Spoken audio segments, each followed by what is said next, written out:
Let's come to the next lecture of PT 365 economics, and the topic is payment system and financial market. Financial दो type के markets होते हैं अगर आप पढ़ेंगे तो, मनी मार्केट होता है, दूसरा होता है फाइनेंशियल मार्केट, दूसरा होता है हमारा सिक्योरिटीज़ मार्केट। तो जो मनी मार्केट होता है that is regulated by obviously RBI of India, reserve bank of India. And financial market जो होते हैं, जो हमारे सिक्योरिटीज़ मार्केट होते हैं, वो हमारी सेबी रेगुलेट करती है। ठीक है, सेबी रेगुलेट करती है। अब पेमेंट एंड सेटलमेंट सिस्टम में सबसे पहला टॉपिक है that is cross border payment. Cross border payment का सिंपल मतलब है जितने भी हमारे कंट्रीज़ के बीच में जो भी पेमेंट्स आ रही हैं, फॉर एग्जांपल एक बैंक अगर हमारा इंडिया में सिचुएटेड है और दूसरा बैंक हमारा USA में सिचुएटेड है, तो उन दोनों के बीच में जो ट्रांजैक्शंस हो रहे हैं रिलेटेड टू वन पार्टी और related to two parties, that is called cross border payments. For example bank A जो है वो इंडिया में सिचुएटेड है, बैंक B जो है वो किसी और कंट्री, लेट से स्विट्ज़रलैंड या फिर हमारा सिंगापुर में सिचुएटेड है। तो बैंक A जो भी ट्रांसफ़र करेगा रिलेटेड टू दैट पर्सन, वो बैंक B में ट्रांसफ़र करेगा, फिर बैंक B A में करेगा। तो ये सारे ट्रांजैक्शंस जो होते हैं that comes under the cross border transaction और क्रॉस बॉर्डर पेमेंट। तो अभी ये न्यूज़ में इसलिए है कि RBI और bank for international settlement innovation hub ने एक G20 टेक स्पिरिट 2023 ऑर्गेनाइज़ किया है, जहाँ पे वो प्रमोट करेंगे क्रॉस बॉर्डर पेमेंट को। अब क्रॉस बॉर्डर पेमेंट्स की अगर बात करें तो क्रॉस बॉर्डर पेमेंट का सिंपल मतलब है कि जो वो सारे फाइनेंशियल ट्रांजैक्शन जहाँ पे सेंडर और रिसिपिएंट दोनों डिफरेंट कंट्रीज़ में बेस्ड हों, are based in separate countries. Cross border payment का मार्केट वैल्यू की अगर बात करें तो वो $290 ट्रिलियन हो जाएगी बाय 2030। अब what are the types of cross border payment? तो सबसे पहला है international wire transfers, for example society for world wide interbank financial telecommunication network, ये स्विफ्ट जो है वो भी एक हमारा क्रॉस बॉर्डर पेमेंट में आता है। दूसरा है international money orders using a third party provider. अब इंटरनेशनल वायर ट्रांसफर में पेपल, गूगल पे, एप्पल पे ये हो गए।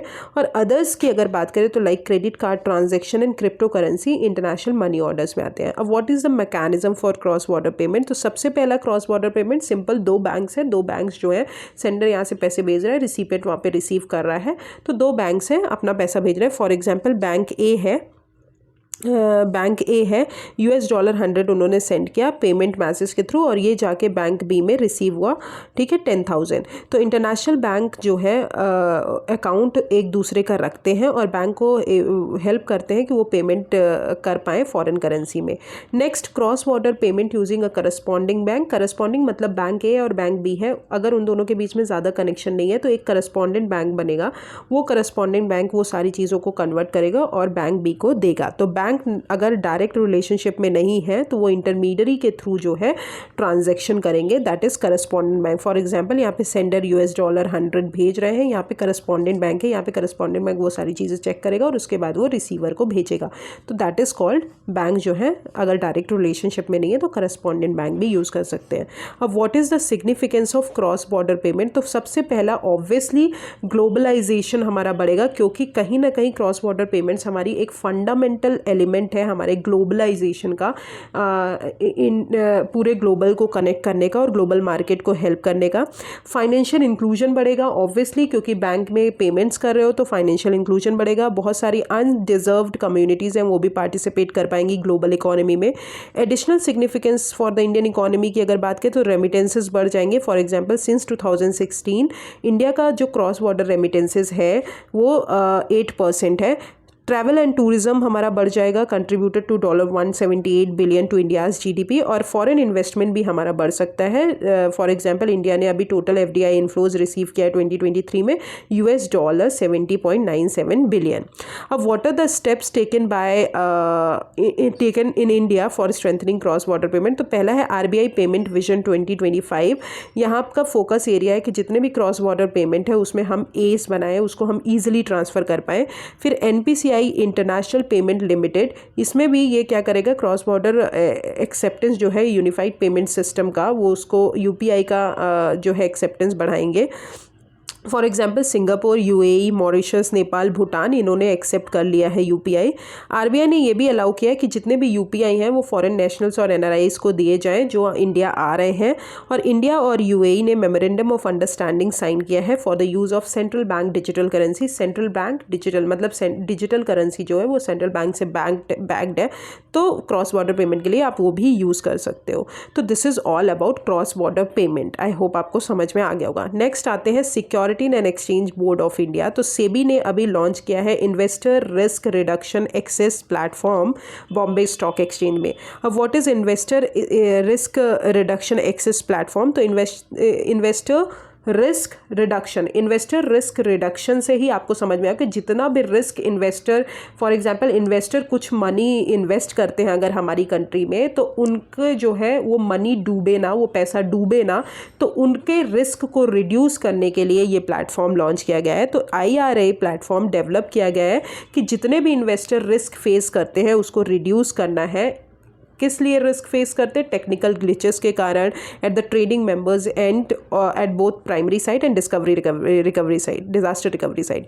और ये जो है ट्रेडिंग मेंबर्स को अवेलेबल है कि वो सपोर्ट करें internet based trading and securities और थ्रू वायरलेस टेक्नोलॉजीज़। अब ये जॉइंटली किसने डेवलप किया है? जितने भी स्टॉक एक्सचेंजेस हैं उन्होंने सबने मिलकर डेवलप किया है। BSE, NSE, NCDX, MCX and metropolitan stock exchange of India. तो ये सबने मिलकर लॉन्च किया है। तो IRA जो है वो सेबी ने अभी लॉन्च किया है और ये सारे स्टॉक एक्सचेंजेस ने मिलकर लॉन्च किया है।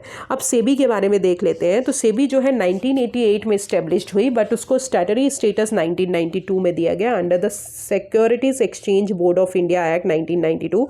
ऑर्गेनाइजेशनल स्ट्रक्चर की बात करें तो इसमें 9 मेंबर्स होते हैं। चेयरमैन जो है सेंट्रल गवर्नमेंट नॉमिनेट अपॉइंट करते हैं।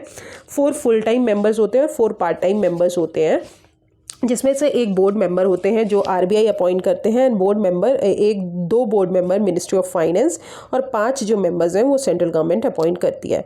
अब what is the function of SEBI? अभी हमने बोला सेबी का फंक्शन है जितने भी हमारे फाइनेंशियल मार्केट है, जितने भी सिक्योरिटीज़ रिलेटेड चीज़ें वो सब हमारी सेबी रेगुलेट करती है। तो ऑब्वियसली सेबी हमारी क्या करेगी? जो इन्वेस्टर्स हैं, जो हमारे इन्वेस्टर्स इन्वेस्ट कर रहे हैं हमारे किसी भी प्रोजेक्ट्स में, तो उनको प्रोटेक्ट करना, उनकी सिक्योरिटीज़ मार्केट को रेगुलेट करना, स्टॉक एक्सचेंज का जो बिजनेस है उसको रेगुलेट करना, इनसाइडर ट्रेडिंग को प्रिवेंट करना। इनसाइडर ट्रेडिंग मतलब आप स्टॉक एक्सचेंज में नहीं कर रहे हो, अंदर से कोई ट्रेडिंग कर रहे हो उसको मना करना। रजिस्टर और रेगुलेट करना स्टॉक ब्रोकर्स, सब ब्रोकर्स को, और प्रमोट करना इन्वेस्टर्स की education, training and training of intermediaries. तो this is the function of SEBI. अब what is the power of SEBI? Power क्या क्या है सेबी के पास? तो quasi legislative and quasi judicial body है जो कि रेगुलेशन ड्राफ्ट कर सकती है, इंक्वायरीज कंडक्ट कर सकती है और पेनल्टीज़ भी इम्पोज कर सकती हैं। ये मनी पूलिंग स्कीम्स जो है वर्थ ऑफ 100 करोड़ और मोर उनको रेगुलेट करती है और वहाँ पे जितने भी एसेट्स हैं उनको अटैच करती है in case of non compliance.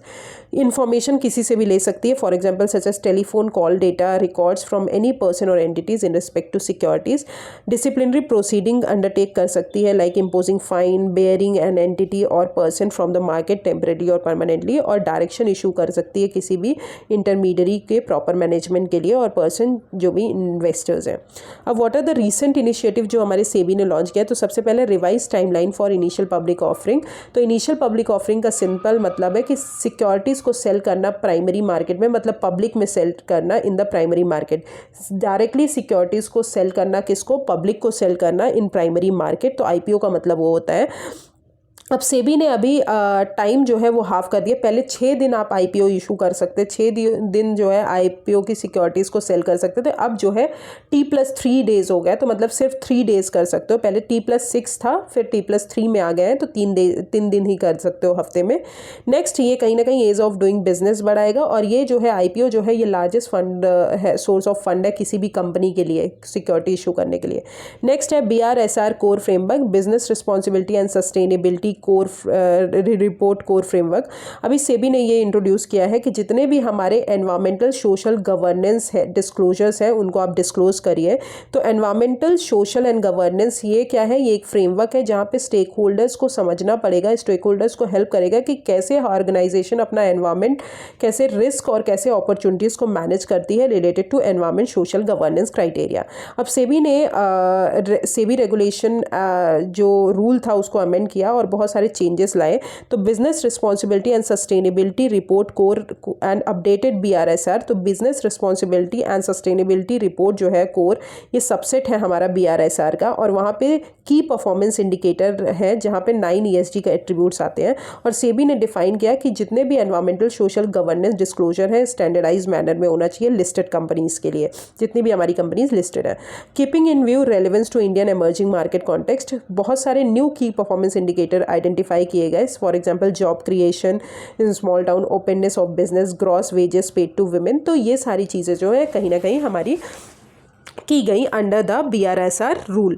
अब ESG disclosure for value chain, तो जितने भी एनवायरमेंटल सोशल एंड गवर्नेंस है उसको डिस्क्लोज करना है, वो एप्लीकेबल होंगे 250 लिस्टेड एंटिटीज़ पे। और डिस्क्लोजर जो है वैल्यू चेन का वो लिस्टेड कंपनी के द्वारा किया जाएगा as per BRSR core as a part of its annual report. और value chain shall encompasses top upstream and downstream partners of a listed entity cumulatively comprising 75% of its purchases and sale respectively. Okay, so this is all about the rules जो हमारे अभी सेबी ने कुछ changes किए हैं। Next आते हैं डब्बा बॉक्स ट्रेडिंग। डब्बा बॉक्स ट्रेडिंग की अगर बात करें तो नेशनल स्टॉक एक्सचेंज ने अभी कुछ नोटिसेस इशू किए हैं फॉर एंटिटीज़ जो हमारे डब्बा बॉक्स ट्रेडिंग में इन्वॉल्व है। डब्बा ट्रेडिंग का मतलब होता है इनफॉर्मल ट्रेडिंग, जो स्टॉक एक्सचेंज के बाहर आप ट्रेड करते हो। फॉर एग्जाम्पल स्टॉक एक्सचेंज में गवर्नमेंट ने निकाला, पर क्या हो रहा है कि अभी बहुत सारे जो पर्सन है वो घर बैठे भी स्टॉक एक्सचेंज में पैसा लगाते हैं, बट वो हमारे डब्बा बॉक्स ट्रेडर कहलाते हैं क्योंकि वो रेगुलेटेड एंटिटीज़ नहीं है। अब ट्रेडर्स, इसका मतलब सिंपल है, ट्रेडर्स बेट करते हैं स्टॉक प्राइस मूवमेंट पे without incurring a real transaction to take physical ownership of particular stock. अभी कोई प्रॉपर रिकॉर्ड नहीं है इनकम और गेन का, बट ये कहीं ना कहीं इट हेल्प्स डब्बा ट्रेडर्स एस्केप टैक्सेशन से एस्केप करने के लिए, और ये ऑफेंस की तरह रिकग्नाइज्ड है under the SEBI securities contracts regulation act 1956। So this is all about डब्बा बॉक्स ट्रेडिंग। नेक्स्ट आते हैं foreign portfolio investment, very important. FDI and FPI हमने अभी आपको बताया था जब हमने balance of payment current account deficit पढ़ा था टॉपिक, उसमें हमने बताया था कि दो टाइप के अकाउंट्स होते हैं बैलेंस ऑफ पेमेंट में, capital account and current account. Current account is day to day business जो होता है इम्पोर्ट एक्सपोर्ट, वो हमारा करंट अकाउंट में आता है। कैपिटल अकाउंट में हमने पढ़ा था कि FDI और FPI इन्वेस्टमेंट जो है वो हमारे कैपिटल अकाउंट्स में काउंट होते हैं। तो फॉरेन पोर्टफोलियो इन्वेस्टमेंट की अगर बात करें तो सेबी ने ये न्यूज़ में इसलिए है कि सेबी ने अभी कंसल्टेशन पेपर रिलीज़ किया है on a framework for mandating जितने भी डिस्क्लोजर्स हैं, जितने भी high risk foreign portfolio investors हैं उनके लिए एडिशनल डिस्क्लोज करिए इन्फॉर्मेशन। तो existing provision for FPIs in India अगर बात करें तो FPI फॉरेन पोर्टफोलियो इन्वेस्टर्स जो हैं वो रेगुलेट कौन करते हैं, सेबी रेगुलेट करते हैं under the SEBI regulation 2019। SEBI ने कुछ सर्टन लिमिट्स प्रिस्क्राइब की है फॉर द इन्वेस्टमेंट, जो इन्वेस्टमेंट हमारे FPI करते हैं इंडियन सिक्योरिटीज़ में।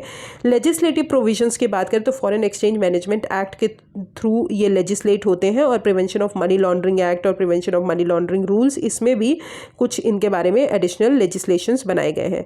Next, what is foreign direct investment और what is foreign portfolio investment. तो what is the difference between the two वो पढ़ लेते हैं, बिकॉज ये क्वेश्चन जो है हमारे UPSC में पूछा जा चुका है। अब फॉरेन डायरेक्ट इन्वेस्टमेंट वो इन्वेस्टमेंट होते हैं जो हमारे फॉरेन इन्वेस्टर्स करते हैं, हमारे कंट्री में करेंगे बट वो हमारे फिजिकल एसेट्स में करते हैं, तो उसको हम बोलते हैं foreign direct investment. Foreign portfolio investment उन्हें बोलते हैं, उन इन्वेस्टमेंट्स को बोलते हैं जो हमारे फॉरेन नेशनल्स हमारे इंडिया में हमारे किसी भी कंट्री में किसी भी कंट्री के फाइनेंशियल एसेट्स में करते हैं। फॉर एग्जाम्पल स्टॉक हो गया, बॉन्ड हो गया, तो इसमें कर रहे हैं तो फॉरेन पोर्टफोलियो इन्वेस्टमेंट कराएगा। और अगर कैपिटल्स में कर रहे हैं, फिजिकल एसेट्स में कर रहे हैं, तो वो हमारे फॉरेन डायरेक्ट इन्वेस्टमेंट कहलाएंगे। रोल ऑफ इन्वेस्टर्स की बात करें तो यहाँ पे फॉरेन डायरेक्ट इन्वेस्टमेंट में एक्टिव रोल होता है और यहाँ पे पैसिव इन्वेस्टर्स होते हैं। टाइप की बात करें तो यहाँ डायरेक्ट इन्वेस्टमेंट होता है, ऑब्वियसली आप फिजिकल एसेट्स में कर रहे हो, कुछ कैपिटल क्रिएट कर रहे हो तो डायरेक्ट इन्वेस्टमेंट, और यहाँ पे इनडायरेक्ट इन्वेस्टमेंट होता है। डिग्री ऑफ कंट्रोल की बात करें तो ऑब्वियसली फॉरेन डायरेक्ट इन्वेस्टमेंट में ज़्यादा होता है और यहाँ पे कम होता है। लॉन्ग टर्म होता है क्योंकि किसी कैपिटल में किसी लॉन्ग टर्म प्रोजेक्ट्स में आप इन्वेस्ट करो, फॉर एग्जांपल इंफ्रास्ट्रक्चर प्रोजेक्ट्स में इन्वेस्ट कर रहे हो तो फॉरेन डायरेक्ट इन्वेस्टमेंट जो है लॉन्ग टर्म होता है। फॉरेन पोर्टफोलियो इन्वेस्टमेंट आप स्टॉक और बॉन्ड्स में जिसके प्राइजेस रोज चेंज हो रहे हैं तो वो जो होता है शॉर्ट टर्म इन्वेस्टमेंट होता है। इन्वेस्टमेंट जो है फिजिकल एसेट्स में किया जाता है फॉरेन डायरेक्ट इन्वेस्टमेंट में, या फाइनेंशियल एसेट्स में किया जाता है। एंट्री और एग्जिट ऑब्वियसली जब आप फिजिकल एसेट्स में कर रहे हो, इंफ्रास्ट्रक्चर कर रहे हो, तो जब तक नहीं कंप्लीट होगा तब तक आप एग्जिट नहीं कर सकते हो, तो ये यहाँ पे एंट्री और एग्जिट बहुत डिफिकल्ट होता है। बट फॉरेन पोर्टफोलियो इन्वेस्टमेंट में एंट्री और एग्जिट बहुत ईजी होता है। रिस्क की अगर बात करें तो ऑब्वियसली प्रोजेक्ट बहुत लॉन्ग है तो स्टेबल होगा, और वॉलेटाइल किस में होगा क्योंकि रोज प्राइजेस चेंज हो रहे हैं, तो फॉरेन पोर्टफोलियो इन्वेस्टमेंट में रिस्क जो है वॉलेटाइल रहता है। अब कुछ इश्यूज जो है हमारे एफपीआई के रिलेटेड आइडेंटिफाई किए गए हैं। तो सबसे पहले है सर्कमवेंशन ऑफ प्रेस नोट 3 स्टेपुलेशन। अब प्रेस नोट 3 क्या है, ये ज़रूरी होता है उन एंटिटीज़ के लिए जो हमारी कंट्री में लैंड जो हमारी कंट्री से लैंड बॉर्डर शेयर कर रही है उन कंट्रीज़ के लिए, और वो इंडिया में इन्वेस्ट कर सकती है only through the government route. ठीक है, जितनी भी फॉर एग्जांपल इंडिया से जो है भूटान जो है हमारा लैंड बाउंड्री शेयर कर रहा है, तो भूटान जो है हमारे इंडिया में तभी इन्वेस्ट कर सकता है, सिर्फ गवर्नमेंट रूट से इन्वेस्ट कर सकता है, अलग रूट से इन्वेस्ट नहीं कर सकता। Since PN3 does not apply to FPI investment, तो जितना भी PN3 है वो अप्लाई नहीं होता फॉरेन पोर्टफोलियो इन्वेस्टमेंट में। तो एफपीआई जो है वो कहीं ना कहीं इस रूट को मिसयूज करते हैं और स्टिपुलेट करते हैं। फिर failure to disclose related party transaction. Related party transaction एक एग्रीमेंट और डील होता है दो एंटिटीज़ के बीच में जिनके बीच में कॉमन इंटरेस्ट और रिलेशनशिप है। तो फ्रेमवर्क जो है एफपीआई को अलाउ करते हैं circumvention of RPT disclosure requirement. अब what are the SEBI proposals for FPI regulation. So SEBI ने कैटेगराइज कर दिया है फॉरेन पोर्टफोलियो इन्वेस्टर्स को। Low risk foreign portfolio investors वो होते हैं जो गवर्नमेंट और रिलेटेड एंटिटीज़ में सच एज सेंट्रल बैंक वगैरह में इन्वेस्ट करते हैं। Moderate risk foreign portfolio investors pension fund और पब्लिक रिटेल फंड्स में जो इन्वेस्ट करते हैं। और high risk foreign portfolio investors जितने भी अदर होते हैं वो होते हैं high risk foreign portfolio investors. फिर उन्होंने ट्रांसपेरेंसी मेजर्स जो है high risk foreign portfolio investors के लिए एनहांस किया है, सच एज जितने भी ऑनरशिप है उनका फुल आइडेंटिफाई करना है, उनकी इकोनॉमिक और कंट्रोल राइट्स को डिस्क्लोज करना है। एडिशनल डिस्क्लोजर्स की बात करें तो फॉर रिक्वायरिंग एडिशनल डिस्क्लोजर्स, तो अबव रिस्क जो कैटेगराइजेशन है low risk, moderate risk, high risk, वो कपल किया जाएगा कंसंट्रेटेड इन्वेस्टमेंट अगर एफपीआई कर रहे हैं और उनका साइज क्या है ओवरऑल एसेट्स का उसको भी देखा जाएगा under management. Okay, so this is all about the SEBI proposal for FPI regulation. तो इसमें जो सबसे इंपॉर्टेंट टॉपिक है that is what is the difference between the FPI and FDI, वो आपको पता होना चाहिए। नेक्स्ट आते हैं कॉर्पोरेट डेट मार्केट। तो रिसेंटली सेबी ने एक फ्रेमवर्क रिलीज किया है for rolling out corporate debt market development fund. अब आते हैं corporate debt market development fund है क्या। ये स्टेब्लिश हुआ है as an alternative investment fund जहां पे वो परचेस करेंगे investment grade corporate debt securities during market stress. Market अगर स्ट्रेस में है तो वो क्या करेंगे, जितने भी कॉर्पोरेट ग्रेड डेट सिक्योरिटीज है उनको परचेस करेंगे। अब ऑल्टरनेटिव इन्वेस्टमेंट फंड क्या होता है। ऑल्टरनेटिव इन्वेस्टमेंट फंड एक फंड होता है जहाँ पे बहुत सारे इन्वेस्टर्स आके पैसा लगाते हैं और उसके बाद जितना भी प्रॉफिट जनरेट होता है उसमें से जो है सारे इन्वेस्टर्स को पैसा दिया जाता है। तो that is called alternative investment fund. अब इन्वेस्टमेंट ग्रेड क्या होता है। इन्वेस्टमेंट ग्रेड का सिंपल मतलब जो भी किसी भी कंपनी को कुछ ग्रेड दिया जाता है। फॉर एग्जांपल अगर उनका ग्रेड हाई है तो वहां पे इन्वेस्टर्स ज़्यादा इन्वेस्ट करेंगे, ठीक है। अगर ग्रेड कम है तो इन्वेस्टर्स कम इन्वेस्ट करेंगे। तो जितनी भी कंपनीज है अगर वो उनको रेट दिया जा रहा है BB+ और उससे ज़्यादा, तो इन्वेस्टमेंट ग्रेड इशू कंसीडर किया जाएगा। अब ऑब्जेक्टिव अगर बात करें तो जब भी मार्केट स्ट्रेस हो, जब भी मार्केट के पास पैसा ना हो, तो डेट मार्केट जो है कहीं ना कहीं प्रेशर फेस करते हैं कि वो जो है धीरे धीरे और डिक्लाइन हो जाएंगे इन द ओपन मार्केट। तो क्या करेंगे, जो हमारा corporate debt market development fund है वो मार्केट को हेल्प करेंगे, लिक्विडिटी प्रोवाइड करेंगे और बॉन्ड उससे लेंगे इन सच टाइम्स। और ये कहीं ना कहीं ये फंड हमको बैंक को हेल्प करेगा लिक्विडिटी सपोर्ट करने के लिए in the context of corporate debt market. Contributions की बात करें तो कंट्रीब्यूशन जो है इस फंड में मैंडेटरी है specified date oriented mutual fund schemes और एसेट मैनेजमेंट कंपनीज के लिए। टेन्योर इनका इनिशियली 15 ईयर्स है बट वो एक्सटेंड कर दिया जा सकता है by the SEBI. Okay, so this is all about corporate debt market development fund. Next आते हैं कॉर्पोरेट डेट मार्केट। तो corporate debt market simple bond और क्रेडिट मार्केट और फिक्स्ड इनकम मार्केट, जो कलेक्टिव नेम यूज़ किया जाता है, जो कि हर ट्रेडर्स और जो इशूअर्स हैं डेट मार्केट के, डेट सिक्योरिटीज़ को उनको दिया जाता है। ब्रॉडली ये गवर्नमेंट डेट मार्केट होते हैं और कॉर्पोरेट डेट मार्केट होते हैं। तो इशू कौन करते हैं? कंपनी जो है कॉर्पोरेट बॉन्ड इशू करती है फाइनेंशियल करंट ऑपरेशन में, और प्रोडक्ट लाइन्स को एक्सपैंड करती है, मैन्युफैक्चरिंग फैसिलिटीज़ को एक्सपैंड करती है और उनसे पैसा लेती है। नेचर क्या है? ये लॉन्ग टर्म डेट इंस्ट्रूमेंट होते हैं, मैच्योरिटी एटलीस्ट 1 ईयर होती है इनकी। रेगुलेट इनको सेबी करती है। रेगुलेशन ज्यूरिडिक्शन की बात करें तो सेबी और आरबीआई दोनों करते थे by amendment securities contract act 1956। अब आरबीआई ने रेगुलेटरी ज्यूरिडिक्शन में मनी मार्केट और गवर्नमेंट सिक्योरिटीज दोनों को इंक्लूड किया है। नेक्स्ट आते हैं status of market in India. तो आउटस्टैंडिंग कॉर्पोरेट बॉन्ड इंडिया में as a percentage of GDP की अगर बात करें तो वो 17% है मार्च 2022 में, और सेम फिगर्स जो है अदर एशियन इकोनॉमीज़ के लिए है, पर उनका ज़्यादा है। फॉर एग्जांपल साउथ कोरिया में 80% है, मोर देन 80%, मलेशिया में मोर देन 50% एंड चाइना में मोर देन 40%, बट इंडिया में अगर बात की जाए तो 17% है। Okay, so this is all about corporate debt market. Now what is the significance of corporate debt market? Obviously investment need को हेल्प करेगा कि ये कंजम्पशन ड्रिवन से इन्वेस्टमेंट ड्रिवन इकोनॉमी की तरफ जाएंगे। एफिशिएंट एलोकेशन ऑफ रिसोर्सेज, जितने भी एडिशनल एवेन्यूज है कॉर्पोरेट के वो फंड रेज कर सकते हैं कॉस्ट इफेक्टिवली, और बहुत सारी चीज़ें जो है रिसोर्सेज जो है एलोकेट हो सकती हैं। Health of corporate balance sheet, ये कॉर्पोरेट जो है जनरली एक्सटर्नल कमर्शियल बोरोइंग पे रिलाई होते हैं। एक्सटर्नल कमर्शियल बोरोइंग का सिंपल मतलब होता है कि कॉर्पोरेट जो है इंटरनेशनल मार्केट से मनी ले रहे हैं या लोन ले रहे हैं, तो अगर हमारे ही मार्केट में इतना अवेलेबल होगा तो यहाँ पे वो कम रिलाई कर पाएंगे एक्सटर्नल कमर्शियल बोरोइंग्स में। Okay, so this is all about significance of corporate debt market and what is corporate debt management development fund. Next आते हैं investor services fund and investors protection fund. अब recently SEBI ने investors guidelines issue की है investors protection fund और investors services fund के लिए, जो कि हमारी stock exchange and depositors maintain करते हैं।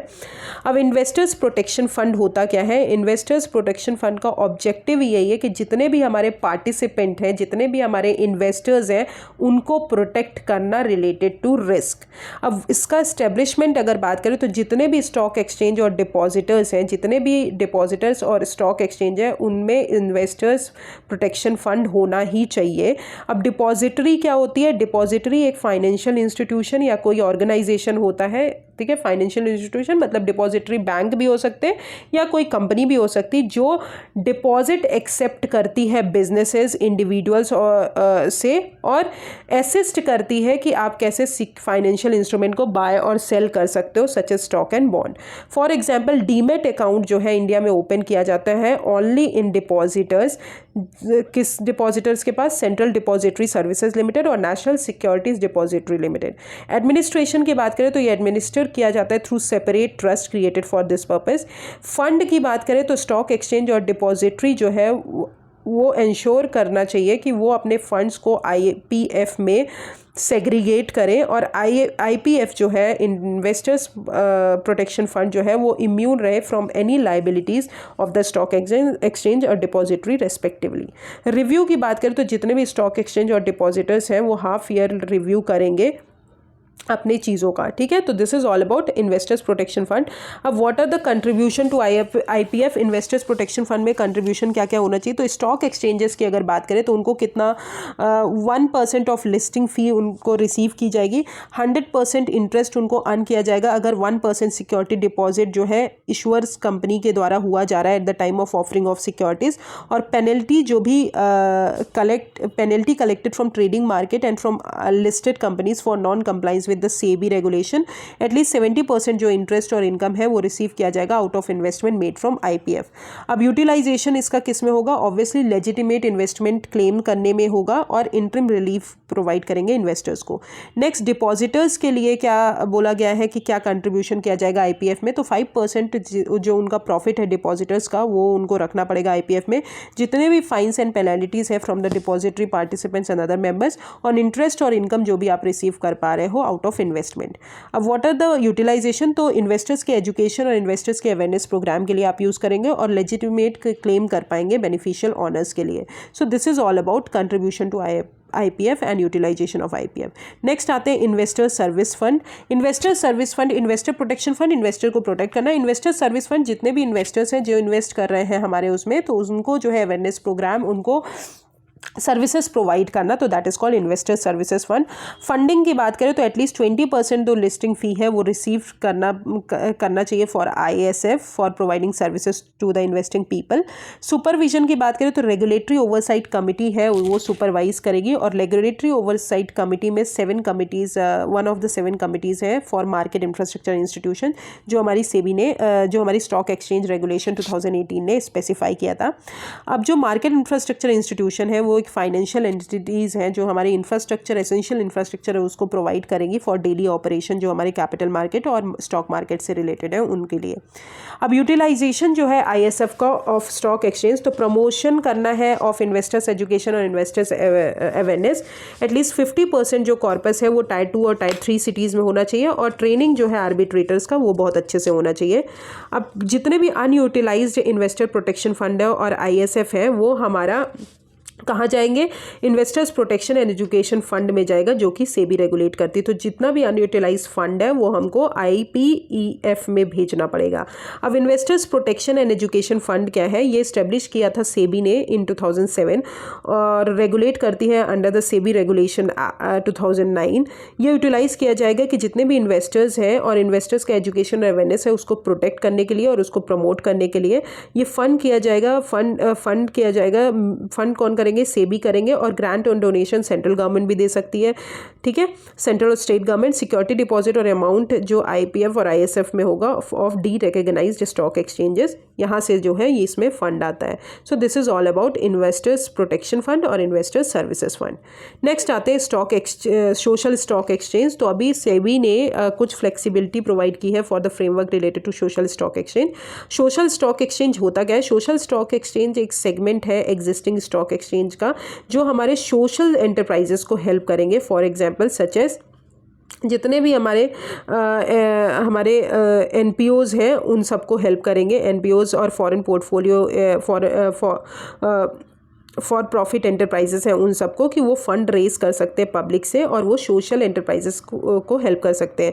एलिजिबल एक्टिविटीज़ जो हमारे सोशल स्टॉक एक्सचेंज में आती हैं वो हमारी है हैंगर एरेडिकेट करना, माल न्यूट्रिशन प्रिवेंट करना, पॉवर्टी इरेडिकेट करना, इनइक्वालिटी को कम करना, एजुकेशन प्रमोट करना, फाइनेंशियल इंक्लूजन प्रमोट करना। तो ये सारी चीज़ें हमारे सोशल स्टॉक एक्सचेंज में आती हैं।